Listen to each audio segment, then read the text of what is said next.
तो आज हम ऐसे टॉपिक पे बात कर रहे हैं। जो नए म्यूचुअल फंड होते हैं, लोग जो नए म्यूचुअल फंड खरीदने के लिए जो लोग आते हैं, उनको म्यूचुअल फंड के बारे में बहुत कुछ ज्यादा नॉलेज नहीं होता है। जिनको फुल नॉलेज होता है उनकी बात नहीं, उनको होता है उनके लिए अच्छी बात है। परंतु जिनको नॉलेज नहीं है म्यूचुअल फंड के बारे में, मान लीजिए उसने कहीं से भी सुन लिया म्यूचुअल फंड सही है, या वो कहीं ऐड देख लिया, हाई रिस्क वाला म्यूचुअल फंड ले लिया उसने, या बिना रिसर्च किए म्यूचुअल फंड ले लिया, ऐसी बहुत सी बातें हैं। अगर वो ऐसा म्यूचुअल फंड ले लेते हैं तो ऐसी गलतियां करते हैं जिससे उन्हें आने वाले टाइम में एक अच्छा खासा रिटर्न नहीं मिलता है। तो हम ऐसे ही 5 मुख्य जो गलतियां हैं जो नए म्यूचुअल फंड इन्वेस्टमेंट करने वाले होते हैं उनके लिए बात करने वाले हैं कि वो किन बातों का ध्यान रखे जिससे उनके म्यूचुअल फंड में गलतियां नहीं हो और आने वाले टाइम में उनको एक अच्छा खासा वेल्थ बनती हुई नजर आए। तो हम बात करते हैं, सबसे पहले बात करते हैं कि म्यूचुअल फंड जब हम खरीदते हैं या नए लोग होते हैं तो वो बिना रिसर्च किए हुए, यानी जब वो म्यूचुअल फंड खरीदते हैं तो बिना रिसर्च किए हुए म्यूचुअल फंड का चुनाव कर लेते हैं। यानी जो म्यूचुअल फंड हैं वो बिना रिसर्च किए हुए उनको चुन लेते हैं। जैसे उनको किसी ने बताया वो जाके म्यूचुअल फंड ले लेते हैं, उनको ये नहीं पता कि ये फंड मेरे लिए सही है या नहीं है। इसलिए सबसे बड़ी बात यह है, सबसे पहले हमें फंड चूज करना सबसे बेस्ट ऑप्शन है। अगर हम फंड ही चूज नहीं कर पाएंगे तो आगे रिटर्न किस प्रकार से मिलेगा। ऐसे बहुत से म्यूचुअल फंड हैं, अगर आपने गलत फंड चूज कर लिया तो मुश्किल से 7 से 8% का आपको रिटर्न देंगे और फिर आप लास्ट टाइम ये देखोगे मेरे को तो कुछ रिटर्न मिला ही नहीं, इससे तो मैं अच्छा या एफडी या पीपीएफ वगैरह करवा लेता। तो सही म्यूचुअल फंड किस प्रकार से चुने, अगर आपको नहीं पता है तो सही एडवाइजर से सलाह लेकर चुने और किसी के बहकावे में आकर के आपको डायरेक्ट या रेगुलर प्लान के चक्कर में ऐसे नहीं पड़ के, परंतु चुनना है तो सही रिसर्च या तो खुद से करें या नहीं पता है तो किसी से सही सलाह लें जिनको पूरा नॉलेज हो। तो सबसे पहले बात है सही फंड का चूज करना। और दूसरी बात है, अगर हम फंड चूज कर रहे हैं तो उसको शॉर्ट टर्म, ऐसे नहीं है कि हम शॉर्ट टर्म के लिए ही फंड चूज करें। ऐसे नहीं कि 2-4 साल हमने म्यूचुअल फंड में पैसा लगाया और हम उम्मीद कर लेते हैं वहां पर कि अब म्यूचुअल फंड हमने कर दिया है, बस बहुत ज्यादा पैसा हमारे पास हो जाएगा, मेरे पास इतना रिटर्न आ जाएगा। ऐसा नहीं होता है, क्योंकि म्यूचुअल फंड एक लॉन्ग टर्म प्रोसेस है और उस लॉन्ग टर्म में आप इन्वेस्टमेंट करोगे तभी आपकी अच्छी ग्रोथ बन सकती है। दूसरा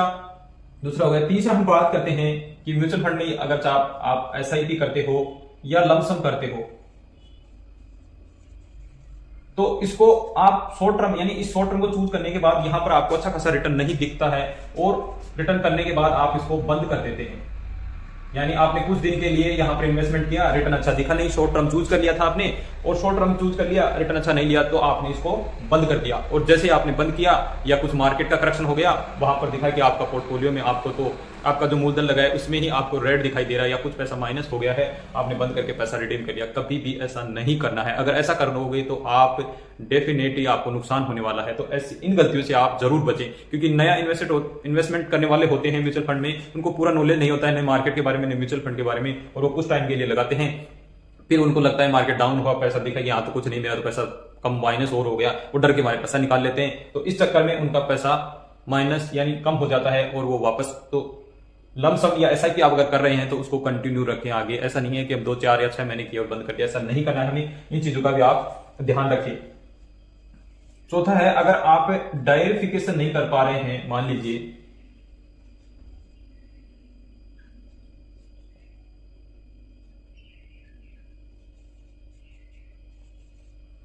डायवर्सिफिकेशन, यानी म्यूचुअल फंड में ये नहीं कि हमने एक ही फंड चूज कर लिया और सारा पैसा उसी में लगा दिया, ऐसा बिल्कुल भी नहीं करना है। डायवर्सिफिकेशन का मतलब हो कि आप कितनी रिस्क ले सकते हैं, आपका जो गोल है वो 5 साल का, 10 साल का है, या उसको आप एक ऐसा है कि मेरे को 5 साल में पैसा चाहिए और आप 10 साल वाले फंड में पैसा लगा रहे हैं कि मेरे को हाई रिटर्न चाहिए, परंतु वो रिस्क उसमें बहुत ज्यादा होती है। तो अपने गोल के हिसाब से आप फंड चूज करें और डायवर्सिफिकेशन करें जहां पर आपको ज्यादा नुकसान नहीं हो। अगर आप रिस्क लेना पसंद करते हैं तो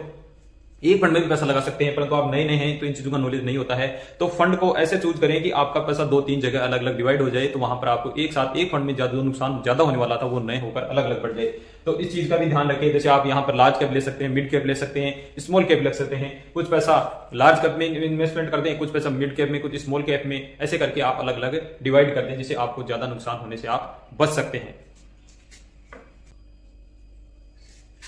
और ये भी होती है कि नए नए जो इन्वेस्टर होते हैं, इन्वेस्टमेंट करने वाले,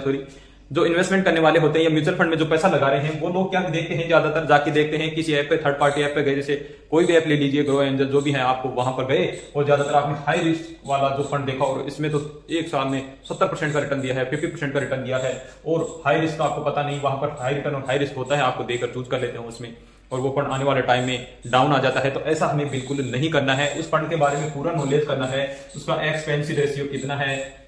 जो भी है रेशियो कितना है, उसका टैक्स कितना है, कितना उसका एयूएम है, एयूएम पर भी आप विशेष ध्यान रखें, उसका कितना एयूएम है, क्योंकि जिस फंड का ज्यादा जितना एयूएम होगा वो फंड ज्यादातर रिटर्न अच्छा बना के दिया है। और एक्सपेंस रेशियो विशेष ध्यान रखें, क्योंकि यह जितना ज्यादा होगा उतना ही आपका रिटर्न कम हो जाता है, तो इस पर भी आप ज्यादातर ध्यान रखें और फंड के बारे में सही जानकारी लेकर ही उसको आगे अपना फंड चूज करें। और आगे बात करते हैं, आप रेगुलर अपने फंड की जांच करते रहें, रेगुलर फंड की जांच करते रहें या उसको देखते रहें या मैनेज करते हैं। यानी फंड ऐसा नहीं कि आपने जो फंड चूज किया और उसको लेके पटक दिया, पटकने का मतलब उसको देखा ही नहीं आपने कभी, और बस ऐसा है कि अपने खाते से अमाउंट से जा रही है और हमने देखा ही नहीं कि क्या अपने पोर्टफोलियो में अपना पैसा माइनस हो रहा है या अपने को प्रॉफिट हो रहा है कि नहीं हो रहा है। तो अपन कम से कम आप 6 महीने में उसको देखते रहें या रिव्यू करते रहें कि मेरा पोर्टफोलियो सही चल रहा है कि नहीं है, ये जो फंड मैंने चूज किया है वो रिटर्न दे रहा है कि नहीं दे रहा है। ऐसी मेजर मिस्टेक है जो नए फंड जो इन्वेस्टर हैं वो नहीं उनको पता होता है, और ऐसे करके वो फंड चूज कर लेते हैं और आने वाले टाइम उनको अच्छा खासा रिटर्न नहीं मिलता है। तो ऐसी कुछ मिस्टेक थी, जो नए होते हैं लोग वो ये चीजों का ध्यान नहीं रखते हैं। तो इन चीजों का ध्यान रखें और सही फंड चूज करके ही अपना म्यूचुअल फंड में इन्वेस्टमेंट करें, जिससे आपको लॉस नहीं हो और एक अच्छा खासा वेल्थ बनती हुई आपको नजर आए।